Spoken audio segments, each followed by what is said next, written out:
pelajaran minggu kemarin, silakan.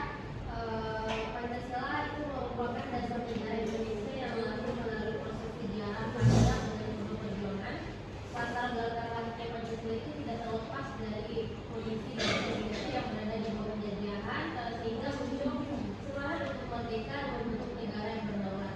Dalam proses penulisannya, para tokoh seperti Soekarno, Muhammad Yani, dan Soekarno itu memberikan gagasan mengenai dasar negara dalam sebagai UPN.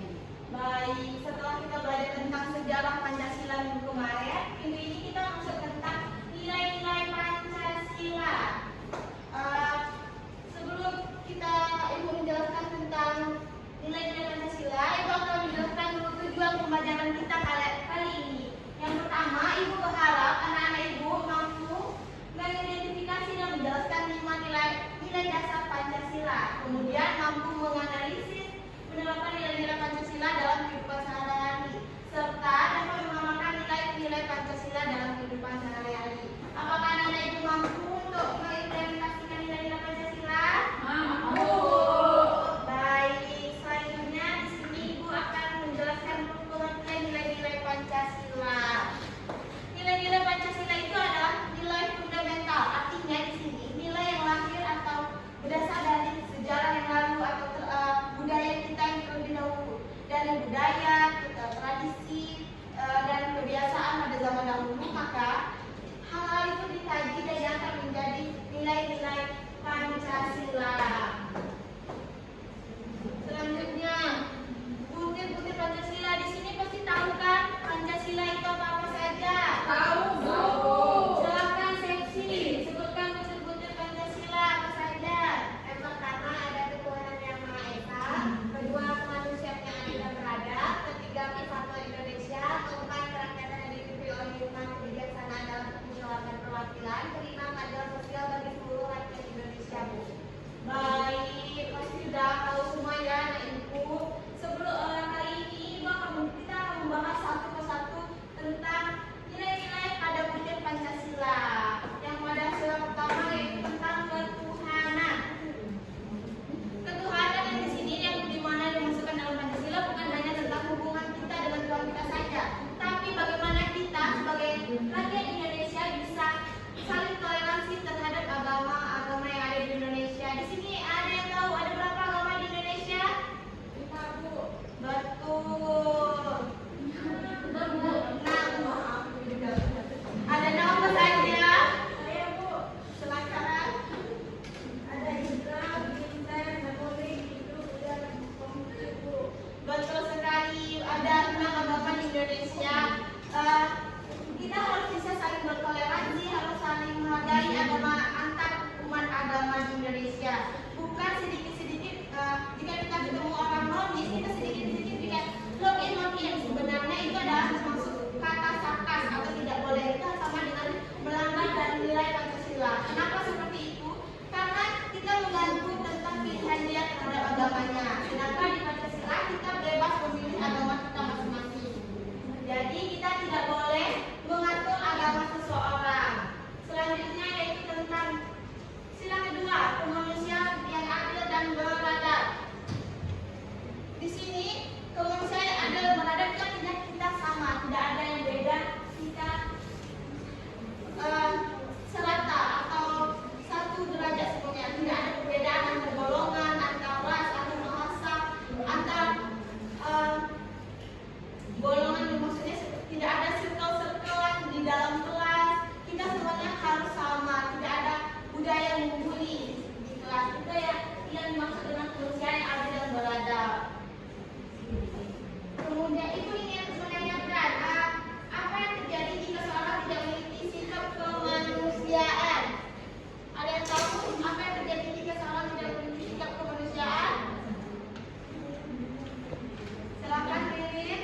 Menurut saya, kalau seorang tidak punya sikap kemanusiaan itu bisa menjadi cuek sama orang lain, bahkan bisa menjadi tidak sama orang lain tanpa dia sadari.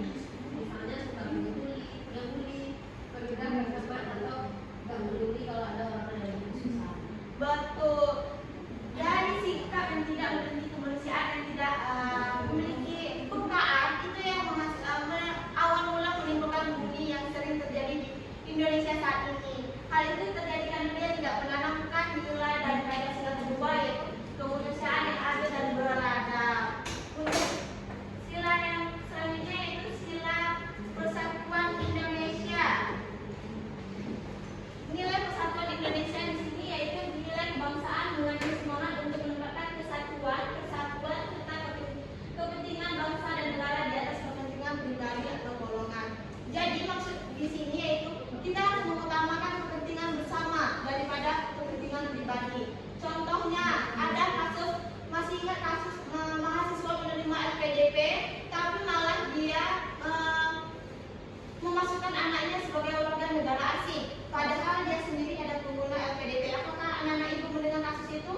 Nah, itu salah satu contoh dari pelanggaran dari sila ketiga, di mana dia tidak memiliki sikap kebangsaan, dia tidak menanamkan persatuan Indonesia, di mana notabene di sana dia telah dibantu oleh bangsa Indonesia untuk mendapatkan beasiswa.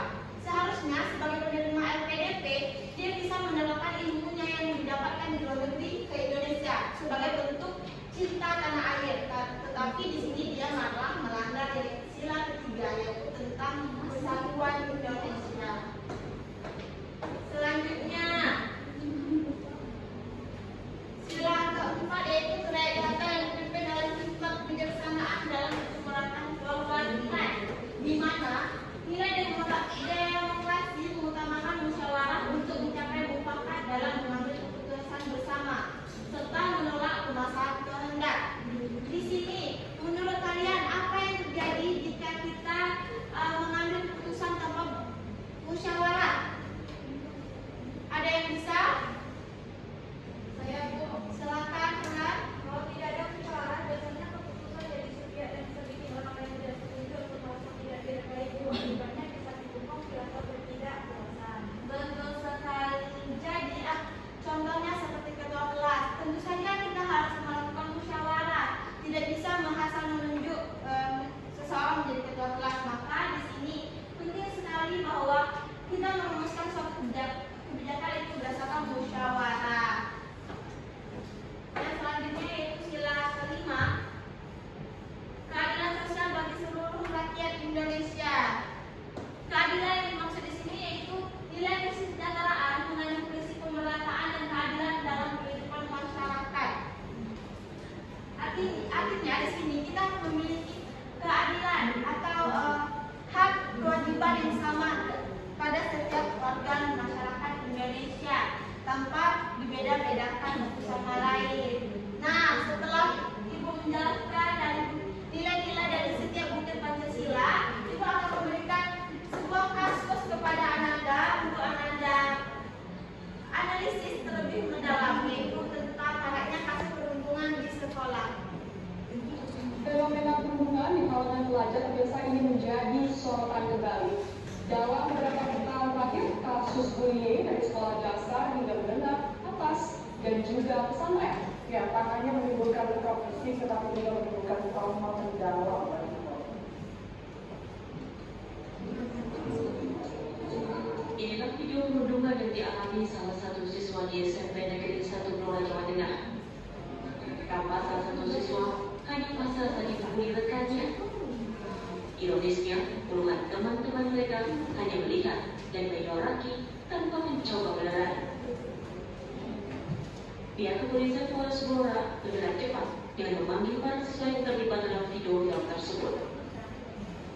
Meski orang tua kedua belah pihak sudah berdamai, namun para siswa yang terlibat tetap dilakukan pemanggilan untuk pembinaan yang juga dihadiri para orang tua mereka.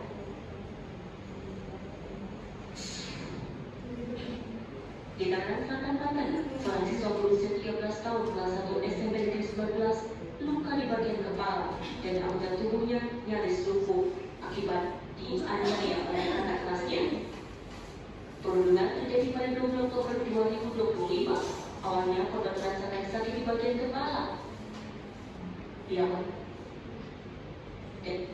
Baik, setelah Anda melihat masalah yang tampak ini tentang kasus perundungan yang marak terjadi di Indonesia, Ibu meminta kalian mengisi LKPD untuk yang pertama kalian mengidentifikasi masalah dan kasus yang diberikan, kemudian apa penyebab masalahnya, dan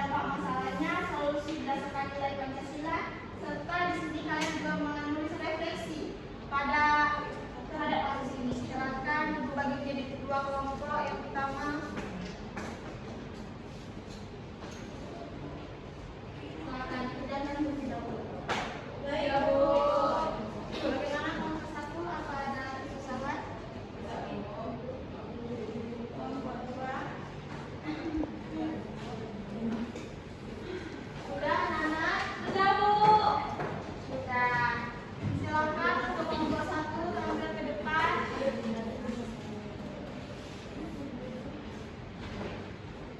Assalamualaikum warahmatullahi wabarakatuh. Waalaikumsalam warahmatullahi wabarakatuh. Baiklah, saya perwakilan dari kelompok 1 izin untuk mempresentasikan hasil diskusi kelompok. Bagaimana? Berikut hasil diskusi kami. Laporan kasus maraknya bullying di sekolah. Karena adanya siswa permasalahan penyebab pelanggaran nilai Pancasila, kurangnya toleransi, dan perilaku tidak kemanusiaan.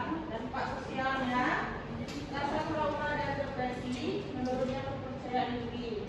Nilai Pancasila dan permasalahannya tidak menghargai kemanusiaan, mengabaikan persatuan, tidak menghidup musyawarah. Kemudian untuk solusinya, meningkatkan empati dan toleransi, mengadakan sosialisasi anti bullying, menguatkan para guru dan orang tua, kemudian menegakkan aturan dan sanksi tegas. Sekian presentasi dari kelompok 1. Apakah ada kelompok yang bertanya? Silakan kelompok lain bertanya. Ya, Bu. Silakan. Baiklah, saya dari kelompok 2 ingin bertanya kepada kelompok 1, bagaimana penerapan sila kedua Pancasila dalam mencegah bullying? Baik, terima kasih kepada kelompok 2 yang sudah bertanya. Di sini kelompok 1 akan memberikan jawaban, yaitu karena kurangnya kesadaran dan empati serta adanya pengaruh lingkungan, keinginan untuk terlibat kuat di depan teman-temannya. Mungkin sekian dari jawaban. Apakah jawaban kami bisa diterima oleh kelompok 2? Terima kasih atas jawabannya. Baik, terima kasih. Tepuk tangan dulu untuk kelompok satu. Selanjutnya kelompok dua. Silakan perwakilan kelompok dua.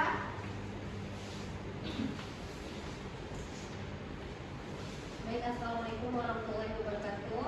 Waalaikumsalam. Baik, kami dari perwakilan kelompok 2 akan mempresentasikan hasil diskusi kami, yaitu tentang maraknya kasus bullying di Indonesia, yaitu analisis permasalahan itu adanya penyebab pelanggaran nilai Pancasila, yang kedua itu dampak sosial, dan yang ketiga adanya kaitan dengan nilai-nilai Pancasila, yaitu dengan pertentangan dengan nilai kemanusiaan dan juga persatuan. Solusi berbasis berdasarkan nilai-nilai Pancasila itu mengadakan solusi tentang empati dan toleransi, meningkatkan sikap gotong royong, serta membangun budaya saling menghargai dan menguatkan pendidikan Pancasila di sekolah. Pasien hasil dari kategori kami, apakah ada dari kelompok lain yang ingin bertanya? Silakan kelompok yang ingin bertanya. Apakah ada pertanyaan? Jika tidak, silakan. Oke, baik, jika tidak ada pertanyaan,